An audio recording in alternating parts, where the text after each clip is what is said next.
Spurs fans once again find themselves at the mercy of reports about our best players being sold and our manager getting the sack, even if he does end up flying back to Oz with a massive European trophy in his back pocket. Meanwhile, no surprise as we hear that Daniel Levy is refusing to stick to a previously agreed transfer fee, and Decky Kulusevski is given great quote in an interview about the rest of this season and beyond. I'll be discussing all this and more with Ash from Spurs Kings TV. How are you, Ash? Yeah, I'm very well. Thanks for having me on again. How are you? I'm very well too. It's lovely having you on. You're great. And that's why I'm now going to give you the opportunity once again to tell my audience where they can find you. Yes, you can find me on Spurs Kings TV, on Instagram, on Twitter or X, whatever you want to call it, and YouTube, more importantly, as well. Excellent stuff. Make sure you go over and give them a subscribe and a follow. Let's get started with some surprising managerial news. Although I've come up with a theory, so I'm going to put this to you, Ash, in a second. The news came out yesterday that apparently Scott Parker has admirers at Tottenham, and then also some more story about Maurizio Pochettino being a leading candidate to return to Spurs if Postecoglou leaves, with Daniel Levy considering him the first choice, and sources suggesting that the Argentine coach wants to come home. So here's my theory. Is Daniel Levy thinking of a 1-year appointment and going for Scott Parker for that until the World Cup finishes and Maurizio Pochettino will be available? I can't imagine Scott Parker leaving the job that he's doing at the moment or the project that he has at Burnley for 1 year. I'm not necessarily suggesting he would know it was a 1-year appointment. All right. Okay. In that case, I'm pretty sure he wants something in writing with his legal team and things in contract, things in place before he took the job. I reckon that Matty Wells was working with him previously, and he's the one that's put the word in for Scott Parker, put a strong word in. He's obviously worked well with the academy. He's really loved, and he worked with players such as Marcus Edwards, who's actually at Burnley at the moment. He's actually worked with Wilson Odobert. He was quite vital in his beginning stages at Burnley. Very defensive manager, pragmatic, some might say.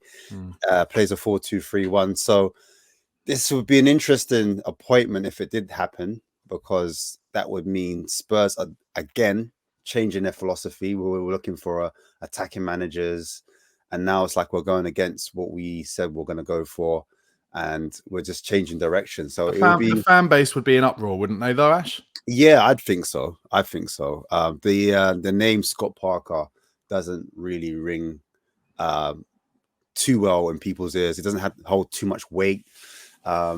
Even though he was a previous Tottenham player, he's not like a Tottenham legend, in my opinion. So I don't think he may be liked by many fans, but he's not that appointment that gets fans off their seats, gets them buying tickets, and screams like getting Spurs back to top 4.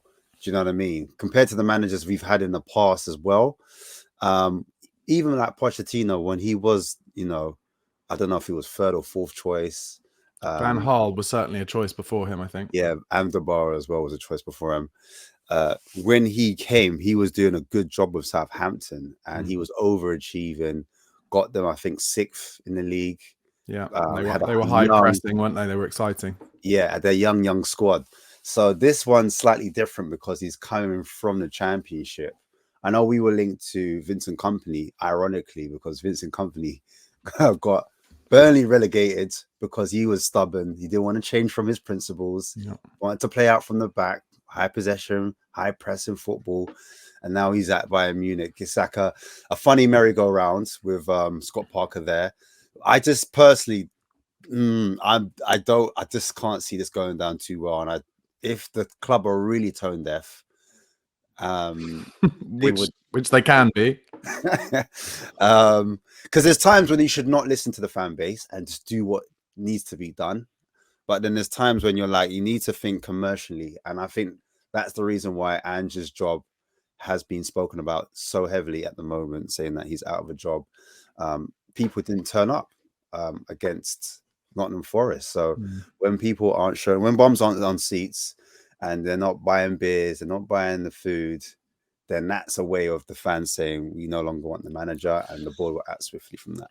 Ash, let me ask you a question. If you know, and it's a, you know, I'm talking hypotheticals here, but if Daniel Levy has it in his head that actually the only way to really build again and improve again is to get Maurizio Pochettino back, but Maurizio Pochettino is telling him, "I can't break my contract before the World Cup."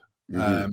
How is Daniel Levy going to get himself through that? Is he going to have to say to himself, "Okay, well, we're not going to get Pochettino back," or is he going to look for some kind of short-term situation, which I don't know how I don't, and like I said, I'm not suggesting that he could say to the fans it's a short-term situation, but I just don't really know how he would get himself through that situation. And also I do worry that if he picks someone for the short term, you've got to bear in mind we're just extremely fortunate this season that there are 3 teams so bad Mm. that we're not in a genuine relegation battle. But if he picks someone, you know, if he looks too far ahead basically and thinks, oh, we just need someone to get through a year, we could end up really close to a problem next season. It's interesting because Pochettino, as we all know, he still lives in London and has a home close to Spurs ground, training facilities. Very much talks to Daniel a lot. You know, they keep in contact quite a bit. The only logical thing I can think in my head where it doesn't disrupt everyone is if he had some type of negotiation with the USA association, and they said they had like a, you know, the old school part-time where Yeah, like Kevin Keegan when he was yeah, Fulham England. Yeah. yeah, exactly. So if that was somehow negotiated, if that didn't happen, then he would have to buy him out of his contract. And I know it's quite expensive buyout, but that would just scream desperation because he's trying to get the fans back on board, and he's really nervous of what could happen if he doesn't find a solution really quickly, because we do know it took like over 70 days to find a manager. It's happened twice. It's happened twice. I remember. Yeah. I remember specifically listening to Alistair Gold on 2 separate years where he was actually having mental breakdowns on his podcast because he's just like, "Oh, Tottenham, oh, it's 160 days or whatever." Yeah. Day 51. Yeah, exactly. Big Brother house. Yeah. Literally. So it's interesting because the Leeds manager has been sacked, Daniel Farke. I read that might happen. Has that happened this morning?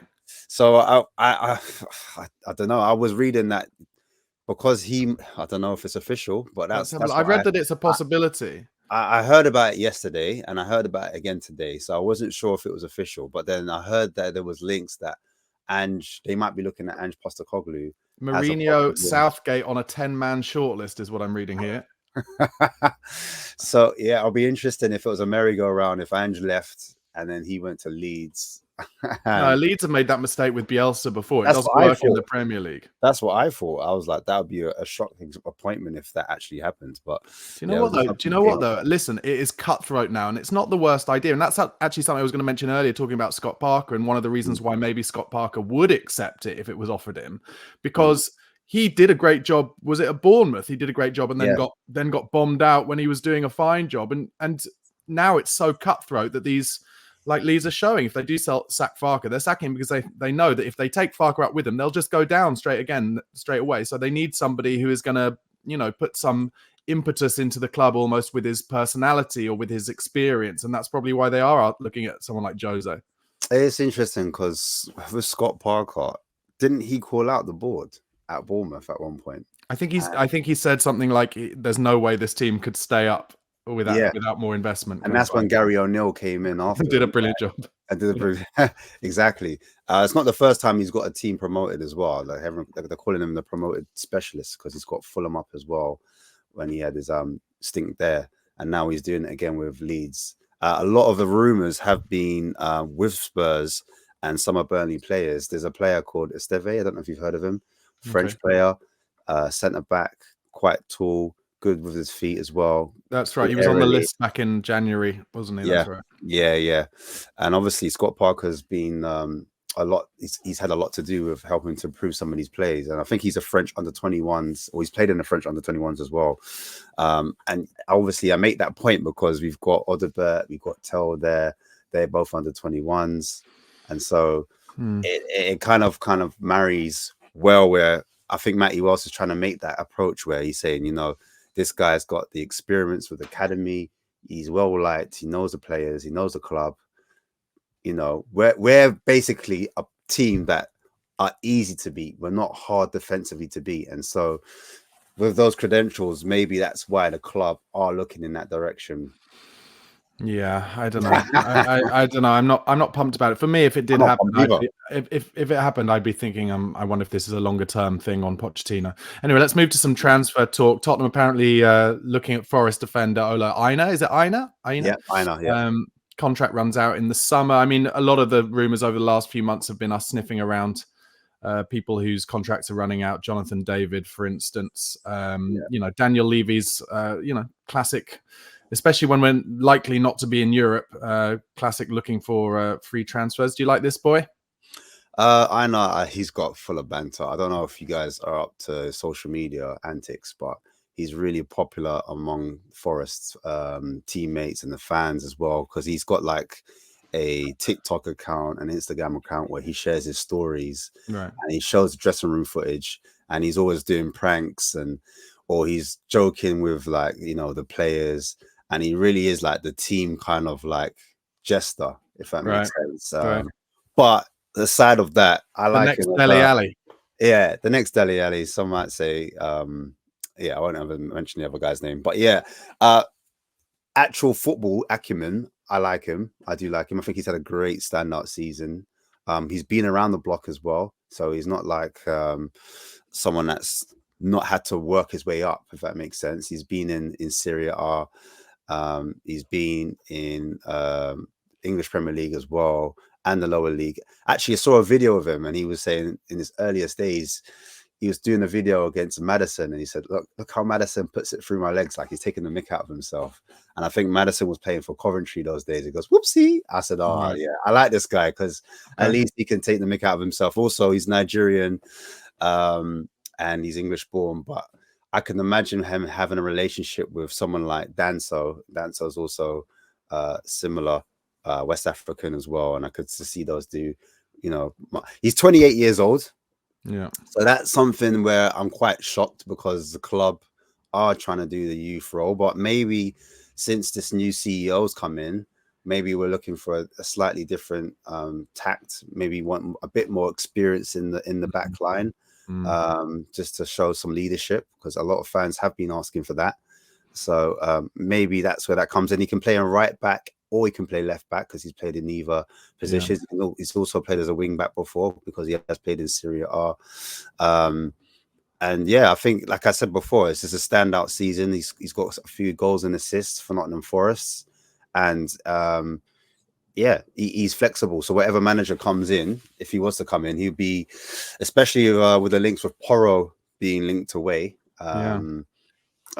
He could be coming in and rotated with like a Spence, because Spence can also play right back, left back, and you've got him and then a doggy there as well. Let's talk about that Porro link. Rumors that we're ready to sell him for over £50 million, with City, Bayern Munich, and Juventus all potentially interested. Do you think there's much in this? I fear that if we are ready to sell players like Porro, there'll be other players in the squad being like, oh, I'll have a piece of that, seeing as we're going to finish 17th in the league. And we might end up losing, obviously, high chance of Romero, as we've discussed before. Kulusevski might be like, what am I doing here as well? Yeah, Kulusevski's called out the board, and I think he's been fined for it, for calling them out. So it's not promising signs when you've got players talking about the club and not moving forward, and how they made mistakes, you know. Anyway, I think with Porro, he used to play for City, didn't he? Yeah, he did, yeah. Before he went to Sporting. Lisbon. Yeah, so came up in the academy then. Yeah, he comes up through the academy. So I'm not too surprised that now some of these links are coming out. And especially that Kyle Walker's being sold. They need a replacement. Defensively, he's not one of the strongest players, of course. But going forward with the ball, he's like the closest thing, I think, to kind of like a Trent in that type of profile. I'm not saying he's Trent level, but in terms of like crossing, when he kind of does go into that midfield, he's able to play balls over the top, fire diagonals into the box, and we saw that with Richarlison during the week on Monday. So maybe they're profiling him and looking at him like as a possible option. And I think City are trying to play a little bit more like, your Forests, your Newcastles, your Brightons, a lot more direct. And having him in that team, he could offer that type of threat where he can fire balls over the top, crosses into the box, in for the likes of Haaland or other players that might suit that. I mean, two things cross my mind. One is I think we ended up paying about 35 million for him, so we need to get a bit more than 50, I think, to make that worth our while. And secondly, I think we have to wait to see who the next manager is, because knowing our luck, we'd sell him and then we get in a manager who wants to play wing backs, and he's obviously far more suited to a wing back role than a straight fullback role. I mean, other than a fullback role in Ange Postecoglou's system where he doesn't have to do any defending. Yeah, it's interesting because a lot of fans, they're not happy with Porro defensively, but I think he's had one of those seasons where the whole team hasn't been good defensively, and the way we've been set up, like I said before earlier, we're quite easy to beat, we're quite open, and he's made to a lot of the time in our system, he's made to jump, meaning he has to press their fullback, or he might have to press their midfielder, and the distance between where he starts from to where he needs to get to is so great that that right hand side is often targeted and exploited because we're not set up. I don't know if you saw Will Still on Sky Sports on Monday. He was kind of explaining some of our defensive structures and the attacking marking or whatever it was he was calling it. Yeah, the attacking, exactly. So yeah, I think, look, it depends on him, the player, as well, because players do push for moves. We've seen it on the documentary with Ericsson. He wasn't happy and he started pushing out. Some people do it a bit more vocally. Some people do it behind the scenes. So we're not privy to see all of that. We can only speculate as fans. And you're right, man. If we do finish like 17th, and we are going to finish 17th, Ash. We are. We're going to West Ham. We're going to finish above us. Yeah, they're going to beat us at the London Stadium. You can absolutely guarantee it. Jeez. So yeah, I mean, if we don't win any, I'm saying that if we don't win a trophy, then you bet your bottom dollar there's going to be an exodus, and we're going to have to be smart and wise in how we do our business. Because I think there's also, because of the Club World Cup, the transfer window is going to be open a little bit earlier. And we've already seen rumours about Manchester United going after targets, for example, like Cunha and Delap. Newcastle recently, now they're looking like front runners because of their positioning in the league. They might be getting Champions League football. And those are the type of players that in the past we would have liked to have gotten. But I don't know what's going on because we don't have a manager where it's a bit uncertain. That's where there's a bit of cloud whether we can move fast on players. Do players want to come to a club where they don't know where the manager is? No. How is that perceived in the media at the moment? I don't know. Yeah, it's going to be weird because even in a best case scenario, when we win the Europa League, it's going to be like Spurs are going to have to try and get all their business done basically the day after, and they're like, we still got a manager, and we're in the Champions League, and therefore you should sign for us today. Well, this is the reason why I think Tel has been brought up at the moment. There's so much discussion around Tel on the YouTube space and on other media platforms. Should we sign Tel? Is Tel going to be a signing? I think we spoke about it last time, but obviously, I think because of the Kane structure, the Kane deal, that deal is pretty much done, but it's just down to how much of that fee we're going to push across. And I think that's where Levy's trying to renegotiate that deal where we don't spend 50 million. And it's more towards maybe the 30 million mark where that piece of money is spent towards Kane, because it's done in pieces. We don't pay, Bayern Munich don't pay the full amount. So it's whether fans can accept that, because some fans are saying, is Tel good enough? Have we seen enough of him to kind of impact, or is he the level where he can not surpass Son, but replace Son essentially? That's what we're looking for. I think he's really improving. He's shown me a lot of in the last couple of games that I feel like he's really getting his act together. Yeah, I think where the debate is because we are linked to like other players, and it may affect the how much room we have for other attackers in the squad, for example. I don't think it will affect it, because I think that Kane money and Tel, that's separate to any other business we do. That's a really good point. Sorry to interrupt, but the report is that Spurs will not exercise their £45 million option, but that the German club Bayern Munich plan to negotiate with us to sell at a lower price, and they are apparently willing to negotiate at well under the original price. And Fabrizio Romano said this: Spurs are very happy with Matthias Tell in terms of attitude, qualities, potential. So let's see if they'll try to renegotiate the terms with Munich at the end of the season. Let's also see what the player wants to do, because I think it's not only on Spurs, but it's also on the player. The player has an important say on what he wants to do for his future. And obviously for the player, it's important to understand, is Postecoglou staying or not? Who would be the new coach? Was the project Champions League football or not? AKA, are we going to win the Europa League? So there are several points to clarify. He went on to say, I think it's going to take some time for all of them make a decision on this, but I can confirm to you that Tottenham are quite happy with the player. Also convinced that he has huge potential as they were when they decided to sign him. I think your points about the Harry Kane deal is really important, because that is why Bayern Munich are much more keen to discuss Tell with Spurs than anybody else. Yeah, you make a point there as well, which you just brought up with the whole whether we make Champions League or not, if we win that Europa Cup. I think that's a lot for a lot of players, whether they seek for new ventures or new pastures elsewhere, or they stay on at Spurs. Yeah, Champions League is massive for a lot of players, and they want to be knowing that the club's heading in the right direction, or their career's heading in the right direction. And if they don't see that with Spurs, that could make a massive impact on their decision for the future. So I think that's where I am with Tell at the moment. We might say, yeah, Tell's improving. He might be a great addition to the squad, but does he want to stay at Spurs? I think that's the point that people need to lock onto. Yeah, totally. More reports yesterday from Matt Law that Ange Postecoglou is likely to leave Spurs at the end of the season, regardless of what happens. Also, some stories yesterday that Tottenham were aware of the interview that Christian Romero did at the Tottenham training ground, where he talked about wanting to go to play in Spain. The club will not be taking any disciplinary action. And according to Mike Keegan, others are likely to follow Scott Munn out of the door at Tottenham this summer after a review into the reasons for the club's underperformance. Various departments within the football operation are under the microscope, and a series of changes are expected across areas such as medical, sports science, and analytics. There's a belief that the season has not been good enough across the board, and the responsibility for that lies not just on the head coach.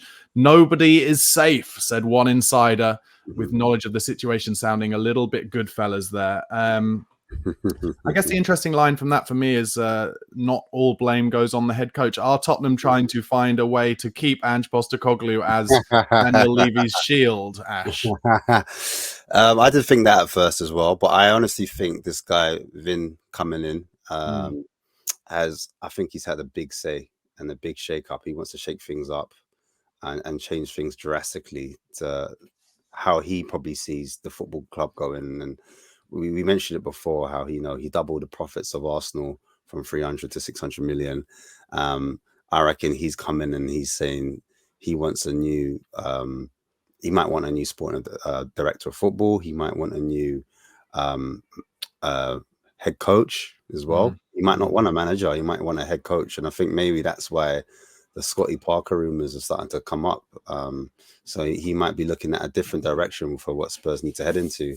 Again, when Scott Martin first came in, he was in charge of the commercial parts of football, the women's team as well. But he also had to say in who the head coach was going to be, because we didn't have a director of football at the time. So maybe he's come in and saw the job that Scott Munn did. I don't know how much footballing experience Scott Munn actually has prior to that, if that makes sense. He was part of the City group, wasn't he? But out in Asia. But that's what I mean, at that level, at this level. Yeah. Where about as much as Ange Postecoglou is the answer. Right, there you go. So I think this guy's come in and he's seen as an outsider, he's probably got his own ideas fresh, and there's another voice in Levy's ear alongside Paratici. I know Paratici wants a change from what I'm being reading as well. Can't remember the source I read it from, but he didn't end up going to Milan despite all those close links. So yeah, he's still just our consultant at the moment? I wonder if he'll he'll be consultant, but I think in July he becomes he can become he can come back into he gets work. Back on his iPhone headphones in July. Exactly. And I think in terms of contacts between him and the new CEO, they might have completely different ideas to what Man has. There's too many cooks in the kitchen. We don't want to spoil that broth. And I think that's the reason why you're hearing all these rumors about Ange not being safe. And now everyone's not safe because this guy's come in and he's like, look, I want to, especially that medical department, because Scott Munn was being linked with, he wanted to clear out the medical department. He wanted to change it. He did change it, and it's not gotten any better. No, so it hasn't. He's That's responsible for that.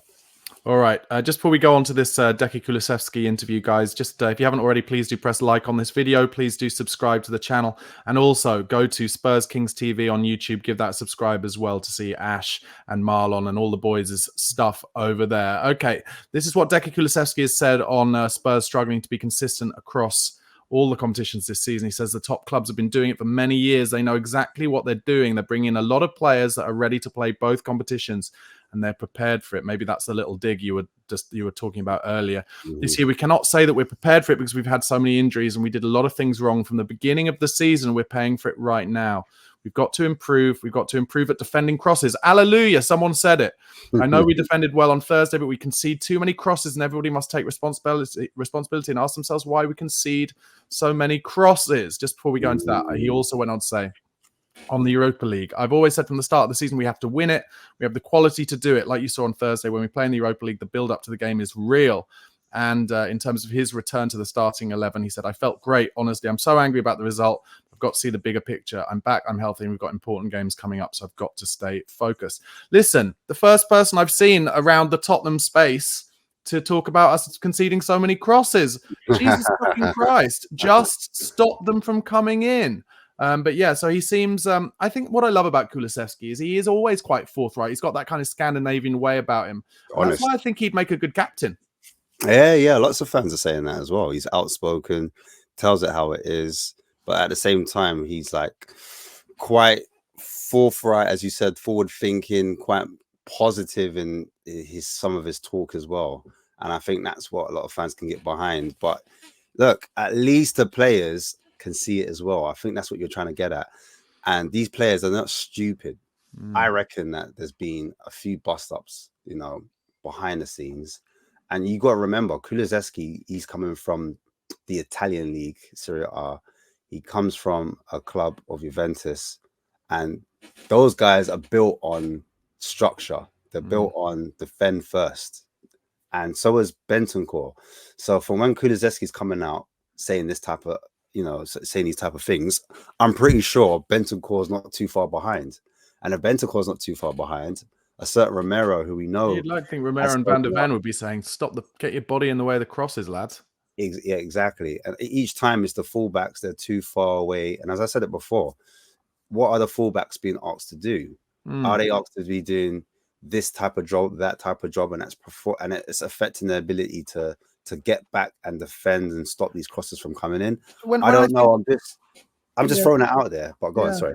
No, I was just going to say, but when I think of Tottenham at their absolute best under Pochettino, our best, most exciting attacking players, by which I mean Eriksen and Ali, they put their shifting back as well. They always did the wide four, the three in the 4-2-3-1. They always put their shift back. But I don't think Postecoglou asks his wide forwards to put a shift in. I think they're basically all allowed to be like Mo Salah for Liverpool. Look, with Mo Salah, it's fine, but they always have someone on the other side who is putting his shift in. Luis Diaz as a perfect example, and then they shift their centre midfielders across to try and stop it that way. But Spurs cannot afford, and have clearly shown that they cannot afford to not have their wide forwards helping out defensively. Yeah, of course. I mean, I think that's been the biggest gripe for a lot of Spurs fans in terms of Brennan Johnson not getting back. I think over the last couple of games, I did see him try and put challenges in and get back. But a lot of the season, we've had that frailty where we're being exposed down that right-hand side, as I said before. And you have to think, are we being set up? Because if it happens time and time again, we are being set clearly up. I watch it every time. It's clearly a pattern. And so what are they doing when they have their video analysis? And to be fair, I think Matty Wells was known to be an expert, to be a video analysis. And if you're an expert, this is why they're looking at all departments, because the video analysis guy and Johan Lang's meant to be the data guy. So he's meant to be the expert on that. what's going on in terms of even of the players that we're bringing in to supplement. Sure, but playing devil's advocate, right? We don't know. The reality is we don't know whether it's Ange, whether it's a video analysis going to Ange saying, "Oh, I don't think we need to, double up on the crosses," or whether it's Ange saying, "Actually, I'd rather my wide forwards not come back so that then we can break and score on the break." And that to me fits more of what Ange's, philosophy. I'm all about scoring one more than the opposition, and this is. But in the Premier League, the crosses are good enough where you do concede. To be fair, the first time I actually saw him go back and watch a video was recently when we conceded that goal. Who was it against? I forgot. We conceded a goal, and he went back to the video monitor and he looked with his coaching staff. But a lot of the time, I've been watching games. I've watched live games as well because I was told that they don't always show Ange talking to his coaching staff. So I said, you know what? Let me go to a game. You went to the game, kept an eye on him. Keep an eye on it because I need to see it. I'm one of those people. I need to see it myself. And I didn't see him. He looked like a lowly figure at times when he's just standing on that sideline and he's just watching the game. And I'm like, where's the, sit down with the coaching staff, sit down with them. Like I see all the other coaches that we're linked with, sit down with them and talk through it. Like I was watching Arsenal Palace last night and I see Glasner having a real debate with his coach and stuff, really going in. And this is when they were 2-1 down, I like Glasner. I told you before, I like Glasner. So it's it's just, it's the devil's in the detail. Do you know what I mean? And I honestly think sometimes there's small little nuances that if aren't spotted during a game, aren't addressed, these things will keep happening. And teams, they do their homework. That's their job. There's so much. It's the Premier League. Because every point is worth millions of pounds. Exactly. So I mean, that's my thoughts on it, to be fair. All right, just one thing before we go. Just thanks to a fixture arrangement in the Norwegian Premier League, Bodo Glimt will have a full week of rest ahead of the second leg against Spurs. That will be the away tie. I actually usually that's the kind of news that fills me with dread, but actually, every time Spurs have had a free week before a big game, we've looked absolutely terrible, and I therefore I'm not that fussed about it. Just looking ahead, there's a week today, the first leg. I found out yesterday because there were contrasting reports. The first reports were that they were going to have 3 or 4 players out suspended, and then the second report that I read, that I spoke about on a video of mine, was actually those yellows get wiped out after the quarterfinals. But now, having listened to the Extra Inch and Nathan yesterday, which if you don't listen to that podcast, make sure you do. It's really great. He said actually it was Bodo Glimt seemingly getting the rules wrong and maybe showing a little bit of naivety in terms of their knowledge of the Europa League. And they will have those players suspended, including their best player, who's the guy who's, when I watched the Lazio game, Berg in midfield. Very good. So I think they'll have a few suspended from the first leg, as I understand it. Yeah. So he's the defensive midfielder, isn't he? He's the one that kind of dictates from deep. We've got to take advantage of that. And also I saw yesterday that Spurs are planning a big tifo work at Tottenham Hotspur Stadium for that first leg as well. So it looks like they're going to want to try and get the atmosphere up. I think we're going to need about a 4-goal lead to make me feel like maybe we've got a 4-goal lead. A 4-goal lead to make me feel like we can do this on the Astro pitch against someone better than Tamworth. Yeah, no, it's a very important fixture, and we do need that 12-man voice to get behind the players. But you know what? As I said before, the league is one thing, but the cup is another thing, and you can tell a lot of these players, they want to be playing at in the Champions League next season. So that's their motivation. That's where they're going to be given the extra 5 or 10%. So you're confident, Ash? That's what you're saying? Yeah. Look, I'm saying you're confident. I'm not saying I'm confident. We're going to Bilbao. That's what you're saying. That's what I can hear. I'm not going that far. We're all going to Bilbao. Listen, I've been traumatized too much to be confident. Do you know what I mean? But what I will say is that we do have a great chance in getting to the final. That's what I will say, especially us being at home for the first leg. Our problem is, I'll tell you what our problem is at the moment. We do create chances. We saw it against Forest. We even saw it against Frankfurt in that first leg when we were at home. Yeah. The problem is that we're not putting those chances to bed.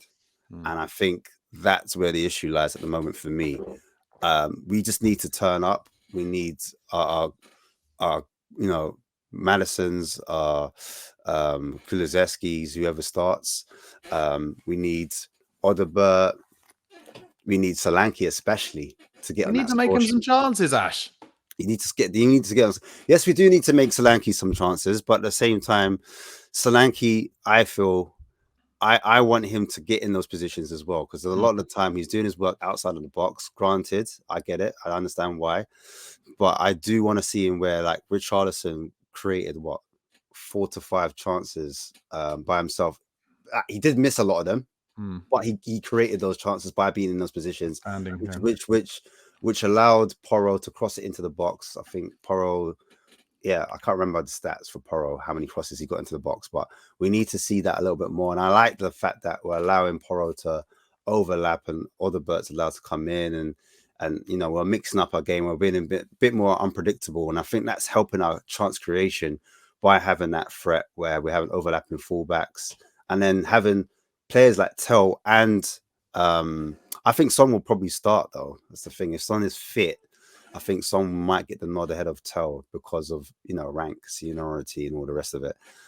Captain of the club, it will happen. Whether people may think Tel should warrant a start, I still think Son is going to be there. I know Son is not a touchline winger; he's more of an inside forward. Do we change the game to kind of fit Son in? To kind of, I personally think Son will still play out wide. I don't think he'll play. We're not sure whether Son is going to be fit yet, though, are we? We don't know. I know, but I'm just throwing it out there. If he is, that's a kind of question to kind of be had. Should Son start? I mean, if you're asking me that question, I'm going to say no. I'm going to say, actually, I think Son would be more dangerous to come off the bench if he was fit. And the other reason I would give is I think Kulusevski has looked pretty scratchy since he's come back from his injury. And although Son's not been out for as long, it still shows match fitness and stuff. And I think that is a good enough excuse for Ange Postecoglou to leave him on the bench, personally. Yeah. Well, another thing that's, I don't know, with Romero, it's touch and go. We don't know what Romero we're going to get. Romero against Frankfurt, you're saying, look, yeah, it's going to be amazing. But then you've got the Romero that played against Nottingham Forest, he's quite rash in his decision making. And we can't afford to pick up any unnecessary bookings where, he could cost, if he picks up an early booking, for example, and he gets too hot-headed, and then before you know Romero will play. He will play, but I'm saying in terms of what he does in the game is like a concern. I don't know what Romero we're getting. But each time I worry about that, I also think back, and I think he's played in a World Cup final, he's played in 2 Copa America finals, so he seems to be able to, and I hope this doesn't come back to bite me, but he seems to be able to read the room pretty well when it comes to those big games. Yeah, I hope so, man. I hope so. I'm just saying, against Forest, both him and Van der Ven, they didn't fill me with a lot of confidence in that backline, and I honestly thought once we get our backline back, we're going to start pushing up. Yeah, but they're all working about 75% because it's a mix of we don't care and we don't want to get injured. I mean, and I'd say especially Romero, and I'd say with Van der Ven and his hamstrings, and going into a game where he's like, they both knew, they're like, oh, we're going to take you off after 45 minutes. So it's like there's no full investment in the way that there will be in those big games. I mean, my big worry actually is Van der Ven's hamstrings on a 4G pitch, but let's see what happens. Yeah, we do play Liverpool as well. So that you probably play him against Liverpool for 45 minutes at Anfield. I saw someone tweet. I saw someone tweet earlier on. It was a Liverpool fan going, "Let's have a 5-5 draw and then just all have the biggest party afterwards." If only football worked that way. Yeah, exactly. Listen, Ash, thanks so much for coming on the show, mate. Once again, tell them where to find Spurs Kings TV. Yes, you can find me on YouTube, Spurs Kings TV. Also on X as well. But yeah, you find us on YouTube. All right, brilliant. Thanks. It was a really great chat, guys. Thanks so much for watching and listening. Once again, please do give this video a like if you haven't already. Please do subscribe to the channel for daily Tottenham news. And as we get closer to the transfer window opening, I'll be doing regular Premier League transfer news during the summer. And you can listen on the podcast platforms, be that Spotify or Apple Podcasts. Just go over there, type in the Spurred On podcast and give me a subscribe or a follow. And what have we got? Liverpool away on Sunday. Oh, that'll be a good one. I'm sure we'll win or not. Come on, you Spurs. Come on, you Spurs.